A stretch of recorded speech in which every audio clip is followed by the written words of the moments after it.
Yes, students, let's start our discussion with biotechnology today. ठीक है, अभी बायोटेक्नोलॉजी के 2 चैप्टर हमारे एक साथ चलेंगे। लास्ट चैप्टर है अब ये, ठीक है। आपको ये बहुत ही इम्पोर्टेंट चैप्टर है, ध्यान से सभी को समझना है।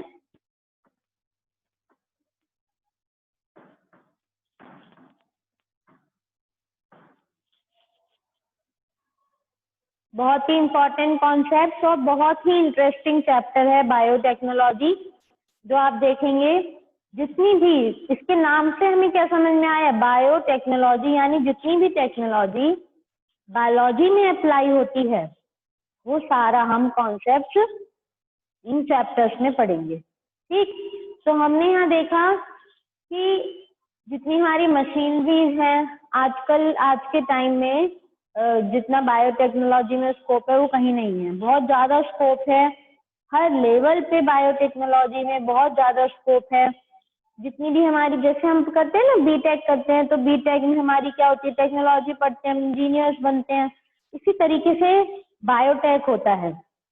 तो बायोटेक से अगर आप आगे ग्रेजुएशन करते हैं बायोटेक्नोलॉजी से, तो वहां पर आपका क्या होता है, आप मशीनरीज के बारे में जानते हैं। जितनी भी मशीनरीज आपकी बायो में यूज होती हैं, एक्सरे की मशीन है या आपकी कार्डियोग्राफी की है, कोई भी मशीन है, तो ये सारी चीजें स्टडी आपकी किस में आएगी, बायोटेक्नोलॉजी में आएगी।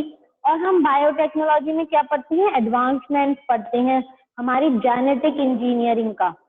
जो हमारे जीन्स हैं उनका, उनसे हमने जो वो बनाए मॉडिफाइड ऑर्गेनिजम्स बनाने के लिए पूरा मॉलिक्यूलर बायोलॉजी पढ़ना, उसमें मॉलिक्यूलर सीजर्स के बारे में पढ़ना कि कहाँ डीएनए सीक्वेंस को पहचाना जाता है, आइडेंटिफाई करा जाता है, फिर उसको कट करके बेस पेयर को किसी और फॉरेन पार्टिकल को इंट्रोड्यूस करा के एक नया डीएनए कैसे फॉर्म होता है ताकि वो मॉडिफाइड फॉर्म हो। तो वो सारी टेक्नोलॉजी हमारी किसमें आती है, बायोटेक्नोलॉजी, जिसमें हम पढ़ते हैं प्रिंसिपल्स एंड प्रोसेसेस। अंधेरा हो रहा है। हाँ जी बेटा, तो हम सबसे पहले बात करते हैं बायोटेक्नोलॉजी की डेफिनेशन। तो बायोटेक्नोलॉजी डील्स विद और माइक्रो ऑर्गेनिजम्स, प्लांट और एनिमल सेल्स और their enzymes to produce products and processes useful to humans. यानी जितने भी प्रोडक्ट्स हैं, प्रोसेसेस हैं जो हमारे ह्यूमन बींग्स के लिए जो रिस्पॉन्सिबल होते हैं, यूजफुल होते हैं उनकी लाइफस्टाइल के लिए, उन सबका जो प्रोडक्शन है एंजाइम्स का, माइक्रोब्स का, वो सारा किसके अंडर में आता है, बायोटेक्नोलॉजी के। तो the term biotechnology was given by Karl इरेकी।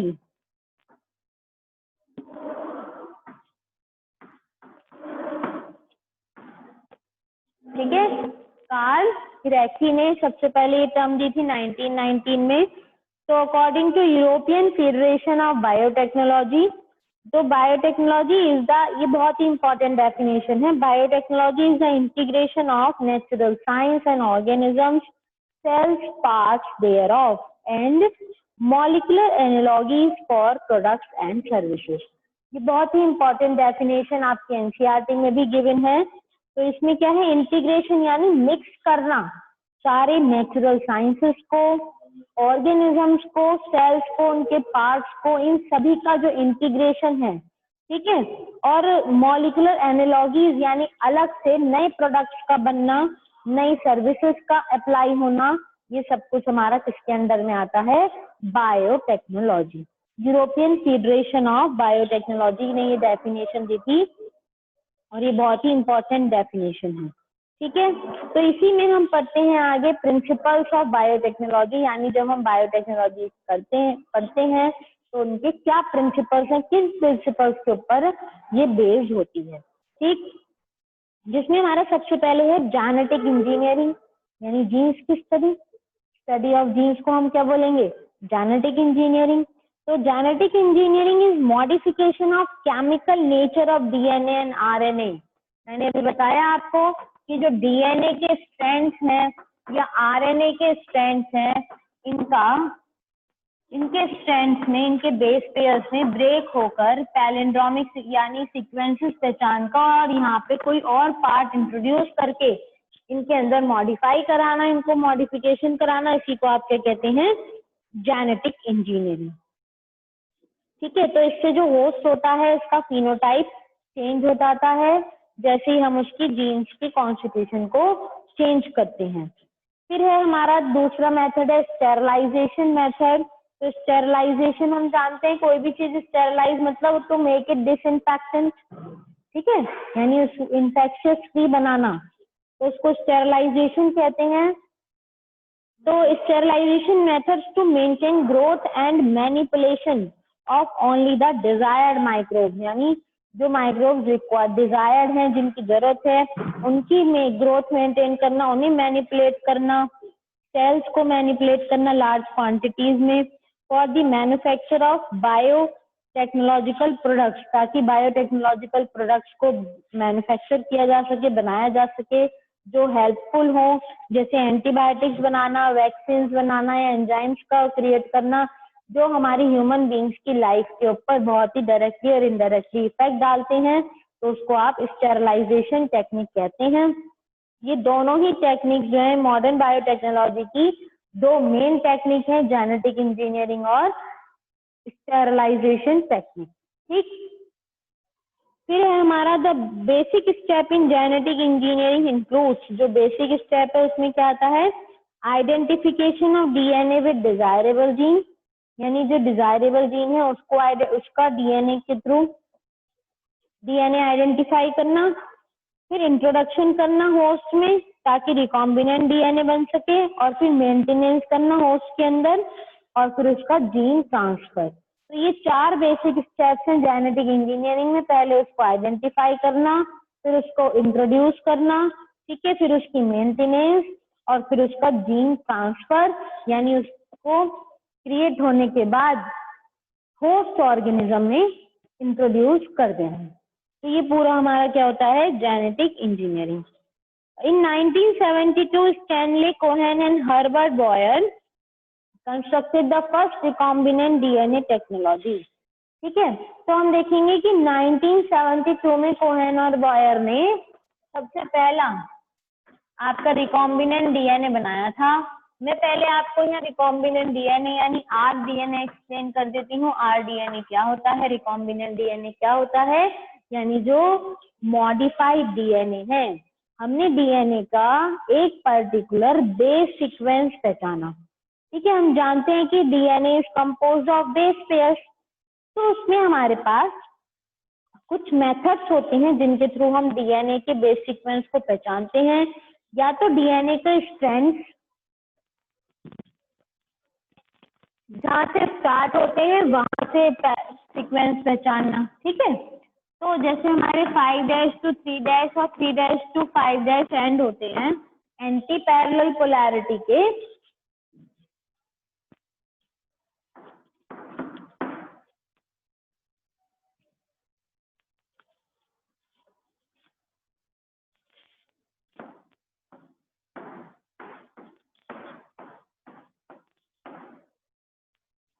Visible. ठीक है, तो ये जो हमारे एंटी पैरेलल पोलैरिटी के स्ट्रैंड्स होते हैं, तो हम ये पहचानते हैं इनके अंदर पैलिंड्रोम सीक्वेंस। पैलिंड्रोम सीक्वेंस क्या होता है, जैसे हमारे पास नाम है नमन, ठीक, इसमें क्या है, चाहे आप नमन को इधर से पढ़िए इधर से पढ़िए, स्पेलिंग क्या रहेगी, NAMAN ही रहेगी। ऐसे सीक्वेंस को पैलिंड्रोमिक सीक्वेंस कहते हैं। हम लिख दें 1 to 1, चाहे 1 to 1 लेफ्ट से पढ़िए राइट से, क्या रहेगा, 1 to 1 ही रहेगा। हम लिखे मलयालम, तो मलयालम जो लैंग्वेज है वो भी किधर से भी पढ़िए आप, लेफ्ट से या राइट से, दोनों तरफ से वो सेम रहती है। तो ऐसे सीक्वेंसेस को हम पैलिंड्रोमिक सीक्वेंस कहते हैं। तो डीएनए के अंदर इस तरीके के सीक्वेंसेस को पहचान के, ठीक है, उनको कट कर दिया जाता है, वहां से उस बेस पेयर को निकाल के और वहां पे नए पार्टिकल्स को इंट्रोड्यूस कर देते हैं, और इस पूरी टेक्नोलॉजी से जो नया डीएनए बनता है उसको आप रिकॉम्बिनेंट डीएनए कहते हैं। और इस टेक्नोलॉजी को रिकॉम्बिनेंट डीएनए टेक्नोलॉजी के नाम से जाना जाता है। ठीक है, तो Herbert Boyer worked on restriction enzyme of E coli, उन्होंने रिस्ट्रिक्शन एंजाइम पे वर्क किया इकोलाई के, which cut DNA in particular fashion, जो डीएनए को कट कर देते हैं एक पर्टिकुलर फैशन में, and produce sticky ends on both the strands, और वहां से हमें स्टिकी एंड्स मिलते हैं दोनों स्ट्रैंड की तरफ, लेफ्ट से भी और राइट से भी। ठीक है, these restricted ends were ligated with desired pieces of DNA, जो ये रेस्ट्रिक्टेड एंड्स हैं, जो रेस्ट्रिक्शन एंजाइम्स हैं जिन्हें हमने कट किया है, इन रेस्ट्रिक्टेड एंड्स को हम दोनों साइड से कट करके प्रोड्यूस कर लेते हैं।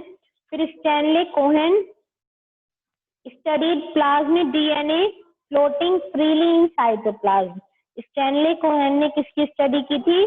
प्लाज्मिड डीएनए की, जो फ्लोटेड फॉर्म में पाया गया साइटोप्लाज्म में बैक्टीरियल सेल की, और उन्होंने डेवलप किया एक मेथड प्लाज्मिड्स को रिमूव करने का सेल में से और उसको फिर से इंट्रोड्यूस रीइंसर्ट करने का दूसरी सेल में, यानी किसी सेल में से प्लाज्मिड रिमूव करके और उसको दूसरी सेल में इंट्रोड्यूस करना, इस मेथड को भी स्टैनले कोहेन ने डिस्कवर किया। ठीक है, दे आइसोलेटेड एंटीबायोटिक रेजिस्टेंट जीन, उन्होंने ऐसे जीन्स निकाले जिनके ऊपर एंटीबायोटिक्स का इफेक्ट नहीं पड़ रहा था। कहाँ से निकाले? बैक्टीरिया के प्लाज्मिड से, and then linked the gene with plasmid, और फिर उसको वहां से निकाल के उस प्लाज्मिड के साथ लिंक किया, इनकॉर्पोरेट किया, किसके साथ? ई कोलाई के साथ, और वहां उसने रेप्लिकेशन किया और डीएनए पॉलीमरेज एंजाइम के साथ मिलके, पॉलीमरेज उसको क्या करेगा? बहुत सारे पॉलीमर्स बना देगा, उसके साथ उसने नई होस्ट सेल्स के अंदर बहुत सारे अपने पॉलीमर्स का फॉर्मेशन किया। तो अब हम देखते हैं steps in constructing first recombinant DNA. ठीक है, तो इसमें रिकॉम्बिनेंट डीएनए के लिए सबसे पहला स्टेप है आपके पास जीन, एक हमें जीन मिलना चाहिए encoding antibiotic resistance in the native plasmid of Salmonella typhimurium. सबसे पहले हमने एक जीन दिया और उसको किसमें एनकोड किया? जो सैल्मोनेला टाइफीरियम है, यानी टाइफाइड के लिए जो रिस्पॉन्सिबल है, उसमें उसको आइडेंटिफाई करके और प्लाज्मिड ने उसके अंदर रेप्लिकेशन किया, और वहां जो डीएनए था वो कैसा था? Extra chromosomal circular DNA. ठीक, अब जो डिजायर्ड जीन था उसको कट किया, रेस्ट्रिक्शन एंजाइम जो होता है वो सीजर का काम करता है, मॉलिक्यूलर सीजर्स का, और पर्टिकुलर उस प्लेसेस पे बेस पेयर्स को कट करता है जहां हमें इंट्रोड्यूस कराना होता है। ठीक है, फिर हमने उस कट डीएनए को लिंक कर दिया प्लाज्मिड से और फिर उसे ई कोलाई में ट्रांसफर कर दिया। तो आप यहाँ देखेंगे डायग्रामेटिकली मैं आपको बता देती हूँ।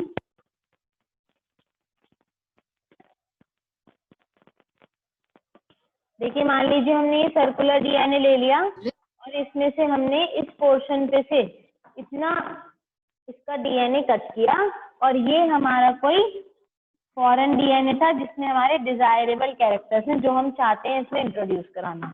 इन दोनों के मिक्सिंग से क्या हुआ? आई थिंक इधर दिख नहीं रहा।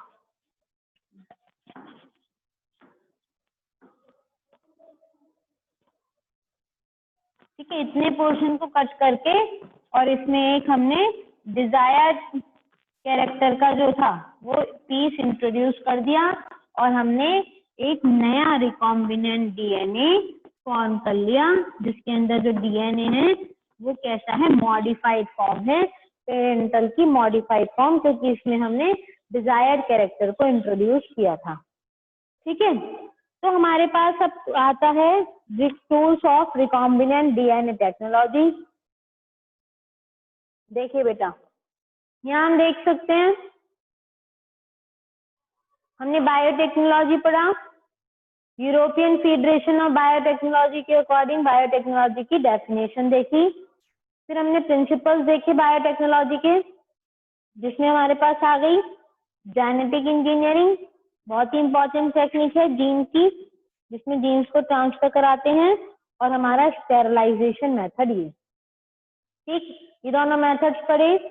फिर उसके बाद हम कोहेन और बॉयर के अकॉर्डिंग हमने डिस्कशन किया रिकॉम्बिनेंट डीएनए, जीन क्लोनिंग और जीन ट्रांसफर देखा। ओरिजिन ऑफ रेप्लिकेशन यानी जहां से रेप्लिका स्टार्ट होता है। रेप्लिका क्या होता है? Duplicate copy. जब डीएनए अलग होते हैं दोनों इसके स्ट्रैंड्स, तो दूसरा जो है वो वहां से जहां से रेप्लिकेशन शुरू करता है। क्लोनिंग किसको कहते हैं? कॉपी कराना, मल्टीपल आइडेंटिकल कॉपीज बनाना। ठीक। प्लाज्मिड क्या है? Autonomously replicating circular extra chromosomal DNA है, जिसको हम प्लाज्मिड कह रहे हैं। फिर हमने रेस्ट्रिक्शन एंजाइम देखा, जिन्हें हम मॉलिक्यूलर सीजर्स भी कहते हैं, क्योंकि उसे कट करने का काम करते हैं। ठीक है। और प्लाज्मिड डीएनए वेक्टर का काम करता है, क्योंकि ये क्या करता है? कुछ थोड़े से कैरेक्टर्स को ही होस्ट में इंट्रोड्यूस कराता है। और इस पूरे प्रोसेस में हम क्लोनिंग देखते हैं। और फिर हमारे पास क्या आ जाता है? जेनेटिक मॉडिफिकेशन के लिए स्टेप्स आ गए, यानी डीएनए को आइडेंटिफाई करना जिसमें डिजायरेबल जीन्स हो, और उसे होस्ट में इंट्रोड्यूस कराना, और फिर इंट्रोड्यूस डीएनए की मेंटेनेंस और प्रोजेनी को मेंटेन करना। ठीक है। फिर हमारा टॉपिक अब क्या है? Rules of recombinant DNA technology. ठीक, बहुत ही इंपॉर्टेंट टॉपिक है ये, यहाँ से आप ध्यान से देखेंगे। जितनी भी हमारी रिकॉम्बिनेंट डीएनए टेक्नोलॉजी है वो इन्हीं टूल्स पे डिपेंड करती है, जिसमें सबसे पहला क्या है हमारा?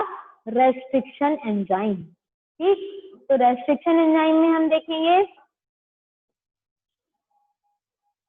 देखिए ये आपको प्रोसेस दिख रहा है। यहाँ हमने क्या ले लिया? एक वेक्टर डीएनए ले लिया, एक फॉरेन डीएनए ले लिया। ठीक, अब हमने वेक्टर डीएनए का ऊपर का हाफ जो था डीएनए सीक्वेंस उसको कट कर दिया, और इतना ही पोर्शन हमने फॉरेन डीएनए का कर दिया, और इस एंड को नाम दे दिया हमने स्टिकी एंड। ये दोनों स्टिकी एंड्स आपस में कंबाइन हो गए, तो जो हमारा नया डीएनए बना हमने उसको क्या नाम दे दिया? रिकॉम्बिनेंट डीएनए, जो डिजायर्ड डीएनए है जैसा हमें चाहिए था। ठीक है। तो इसने जब रिकॉग्नाइज किया यानी किस पोर्शन से कटना है, तो उस पोर्शन से जहां से डीएनए कट हुआ है उसको हम कहते हैं पैलिंड्रोमिक सीक्वेंस, जो दोनों तरफ से पढ़ने पे एक जैसा ही होता है।